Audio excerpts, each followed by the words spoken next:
മക്കളെ നമസ്കാരം.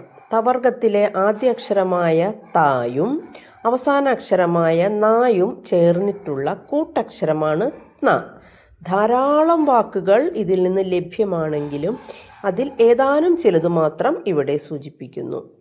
രത്ന, രത്നം, രത്നമ്മ, രത്നാകരൻ, രത്നഗിരി, രത്നങ്ങൾ, രത്നപ്പുര, രത്നച്ചുരുക്കം. യത്ന, യത്നം, പ്രയത്നം, സാഹിത്യയത്നം. രാജരത്നം, ഭാരതരത്നം, സ്ത്രീരത്നം, പഞ്ചരത്നം, മണിരത്നം, നവരത്നം. പത്നി, ഖേൽരത്ന, വൈദ്യരത്നം.